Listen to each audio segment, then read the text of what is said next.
तो आज की क्लास में हम लोग इलेक्ट्रिक डाइपोल के बारे में पढ़ने वाले हैं। इलेक्ट्रिक डाइपोल का बेटा सिंपल सा मतलब है whenever two equal and opposite charges, एक नेगेटिव चार्ज है तो दूसरा पॉजिटिव चार्ज है, जब इक्वल एंड अपोजिट चार्जेस को बहुत स्मॉल डिस्टेंस से सेपरेट किया जाए तो उस सिस्टम को हम लोग कहते हैं electric dipole.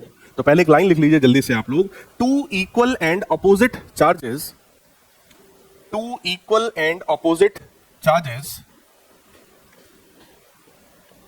equal and opposite charges separated by, two equal and opposite charges separated by a very small distance, separated by a very small distance, it forms an electric dipole, it forms an electric dipole. दो equal and opposite charges को जब बहुत small distance पर separate किया जाए तो वही electric dipole form करते हैं। डाई मतलब दो, पोल मतलब चार्जेस, तो दो इक्वल एंड अपोजिट चार्जेस हो वो मिलकर के क्या फॉर्म करेंगे, डाइपोल। तो बेटा एक नेगेटिव चार्ज हो गया और एक पॉजिटिव चार्ज हो गया और इनके बीच का ये टोटल डिस्टेंस हम लोगों ने कितना मान लिया, 12 के बराबर। ठीक, अब बात यही सर 12 क्यों माना, एल मान लेते क्या दिक्कत थी, तो एल मान लो कोई प्रॉब्लम नहीं है हमको। ठीक है, 12 बस माना है हम लोगों ने क्योंकि अभी आगे हम एक डेरिवेशन करने वाले हैं, उस डेरिवेशन में 12 लिखने से थोड़ा सा इजी हो जाता है देखने में, बाकी कोई बहुत बड़ा फर्क नहीं पड़ता। आपका मैंने एल मान लो, मुझे कोई प्रॉब्लम नहीं है।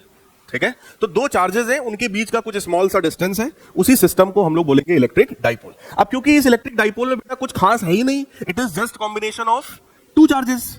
सिंगल चार्ज अगर होता तो उसकी वजह से बोलो इलेक्ट्रिक फील्ड निकालना आता है हम लोग को। अब ये सिंपल दो चार्जेस हैं, तो यहां पर हम लोग एक टर्म डिफाइन करते हैं इसकी प्रॉपर्टीज को पढ़ने के लिए, and that term is dipole moment, that is electric dipole moment. Electric dipole moment को पी वेक्टर से रिप्रेजेंट करते हैं, तो ऑब्वियस है आप समझ गए होंगे ये कैसी क्वांटिटी है, वेक्टर क्वांटिटी है। डाइपोल मोमेंट वेक्टर जो होता है बेटा उसका सिंपल सा मतलब होता है चार्ज मल्टीप्लाइड बाई उनके बीच का डिस्टेंस। अब आप कहोगे सर डिस्टेंस के ऊपर आपने वेक्टर लगाया है, तो यहां पर हम लोग जबरदस्ती एक डायरेक्शन देते हैं और वो डायरेक्शन है from negative charge to positive charge. इसका मतलब डाइपोल मोमेंट एक वेक्टर क्वांटिटी है, जिसका मतलब क्या है, it is defined as the product of magnitude of the charge and the distance between charges. यानी कि कोई भी एक चार्ज ले लो दोनों में से और उनके बीच का डिस्टेंस ले लो, उसी को क्या बोलते हैं, डाइपोल मोमेंट। डाइपोल मोमेंट का डायरेक्शन क्या है, from negative charge to positive charge.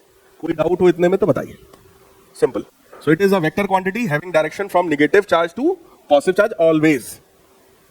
लिख लीजिए। आप लोगों ने ये जो मूवमेंट वाला टर्म है ना, ये आप लोगों ने पहले भी पढ़ा है, मूवमेंट वाला टर्म। जैसे अगर मैं आपको याद दिलाऊं मूवमेंट ऑफ फोर्स, जिसको ये बता रहे हैं टॉर्क, तो टॉर्क का ही दूसरा नाम होता है मूवमेंट ऑफ फोर्स। जरा मूवमेंट ऑफ फोर्स का फॉर्मूला बताइए। That was simple, force multiplied by perpendicular distance। आपने एक और मूवमेंट पढ़ा है, उसको बोलते हैं movement of mass, movement of mass. तो उसका फॉर्मूला क्या होता है, मास इनटू परपेंडिकुलर डिस्टेंस। तो एक कॉन्सेप्ट दिमाग में आ रहा है कि सर जिस चीज का मूवमेंट निकालना हो उसमें किसका मल्टीप्लाई कर दो, परपेंडिकुलर डिस्टेंस का।